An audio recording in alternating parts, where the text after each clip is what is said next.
नमस्कार, स्वागत है आपका जेजेवी न्यूज में। मैं चंदूषण विश्वकर्मा।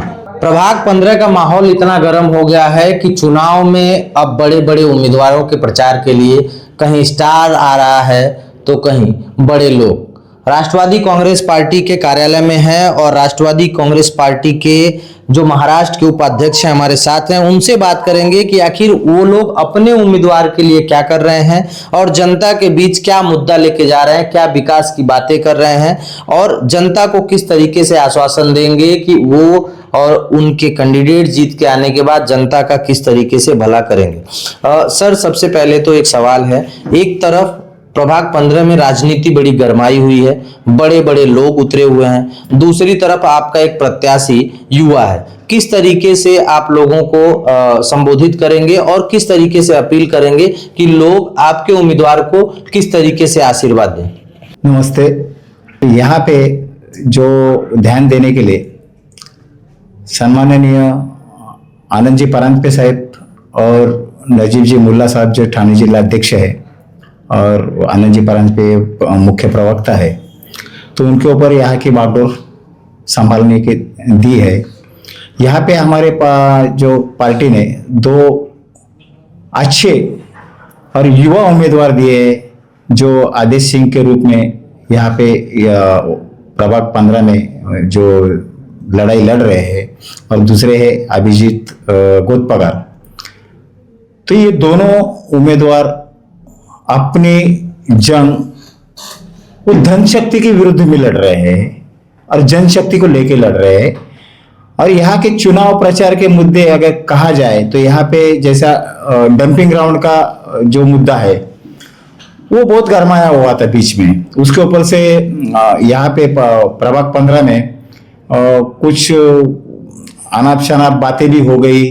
फिर दूसरा मुद्दा जो है पानी का, यहाँ का पानी जो आता है वो उसका टाइम टेबल सही नहीं है।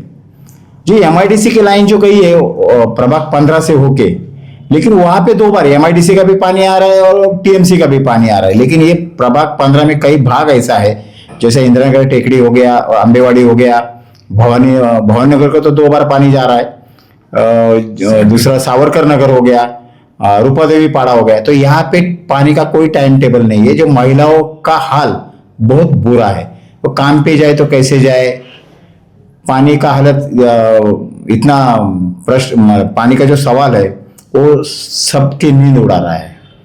दूसरी बात है, जहाँ यहाँ हॉस्पिटल तो है, नाम के लिए हॉस्पिटल है, उसके अंदर ना स्टाफ है और स्टाफ है तो दवाई नहीं है। यहाँ का हर नागरिक हर चीज से परेशान है। रोड का ट्रैफिक का मुद्दा है। अब आज एक मोर्चा निकला था, शायद आपको पता हो या ना हो, पता नहीं है। यहाँ की जो गाड़ियां है वो जो उनका जो टेस्ट करने का है, पासिंग करने का है, तो ये गाड़ियों को नासिक भेज रहे। तो ठाणे में ऐसा कोई पासिंग के लिए सेंटर है नहीं है आरटीओ का। जो रिक्शा चला रहे या टेम्पो चला रहे, जो पीला पट्टी वाला जो गाड़ी है पब्लिक ट्रांसपोर्ट का, उनको नासिक भेज रहे। तो सुबह मैं वो लोग से बात किया, उन्होंने कल का अल्टीमेटम दिया है, फिर परसों आपका थाना जाम हो जाएगा, वो सब गाड़ी आरटीओ में लग जाएगी। तो एक मुद्दा गरमा रहा है। बच्चों को यहाँ पे स्वास्थ्य के लिए मारामारी है। जो बुजुर्ग लोग है उनका स्वास्थ्य का कोई यहाँ पे ख्याल नहीं हो रहा है। बीच में कहीं एक दवाखाना चालू किया था, वो दवाखाना बीच में गायब हो गया, उसका कोई आता पता नहीं है। स्कूल जो है, स्कूल तो मेरे को लगता है सरकारी स्कूल बंद होने जा रहे हैं और प्राइवेट स्कूल चालू कर रहे हैं लोग। जो सरकारी स्कूल है वो प्राइवेट लोगों के हाथ में दे रहे हैं। तो ये शासन सुव्यवस्था का पूरा इधर क्या बोलते हैं मराठी में करते, बोझवारा हो गया है।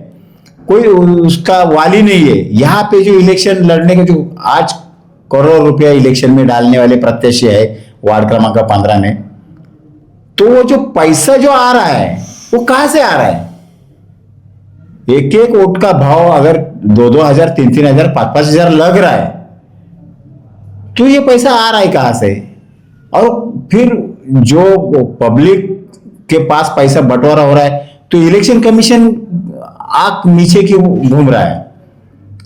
और जो बेचारा गोर गरीब यहाँ पे आके प्रचार कर रहा है, अभी फिलहाल एक पुलिस, नाम नहीं लूंगा, पुलिस स्टेशन में हमारे कार्यकर्ताओं को जमा कर दिया है। उनको कोई प्रत्याशी हो जा रहे लेकिन उनको सुनवाई नहीं हो रही। क्यों? कि ऐसे जो युवा प्रत्याशी है जो नए हैं उनको प्रचार रैली में या प्रचार करने से इस तरीके से रोका जा रहा है कि वो पब्लिक में ना जाए। सर देखा जाए, आपने कहा है कि पानी कहीं पे 2 टाइम आता है, कहीं पे समय ही नहीं है। क्या ऐसा लगता है आपको कि भेदभाव हो रहा है? क्योंकि पाइप एक ही जगह से जा रही है, कनेक्शन एक ही जगह से जा रहा है, लेकिन कहीं 2-2 बार पानी आ रहा है और कहीं पानी आने का समय ही नहीं है। कभी रात को 12 बजे आता है, कभी 2 बजे आता है, कभी दिन में आता है। ठीक है, क्या ऐसा लगता है कुछ भेदभाव समीकरण चल रहा है कि वोट बैंक के लिए सारी चीजें इस्तेमाल हो रही हैं? दूसरा सवाल ये कि चुनाव आयोग सही तरीके से काम कर रहा है? क्या चुनाव आयोग के ऊपर कोई प्रशासनिक तंत्र है या कोई चुनाव आयोग किसी के प्रभाव में है जो प्रॉपर काम नहीं कर पा रही है? आपको बता रहा हूँ, ये देश संविधान से चलता है। कहने को लोकशाही है, लेकिन मुझे कहीं नजर नहीं आ रही है कि लोकशाही से ये चुनाव हो रहा है। ये लोकशाही विवस्त्र करने का काम कोई कर रहे हैं जो समाज के विरोध में काम कर रहे हैं, लोकशाही के विरोध में काम कर रहे हैं। लेकिन लोकशाही में जो काम होना चाहिए वो तो हो नहीं रहा है। जैसे अभी बिनविरोध लोग आ गए, वो नोटा का बटन था, वो बिनविरोध कैसा हो गया? नोटा को अगर ज्यादा वोट गिरता तो प्रत्याशी हार जाता था, उसको 6 साल के लिए वो इलेक्शन नहीं लड़ पाता था। लेकिन ये दबा के काम चल रहा है। पब्लिक को कोई, जो जनता है, आवाम है, उनको कोई ध्यान नहीं दे रहा है। पब्लिक अब एक हो गया है कि नेता आगे, हर कोई नेता आगे जा रहा है तो पीछे से पब्लिक जा रही है, भाई हमारा नेता है। लेकिन पब्लिक को भी विकास का कुछ पड़ा नहीं, ये मेरे को लग रहा है ऐसा।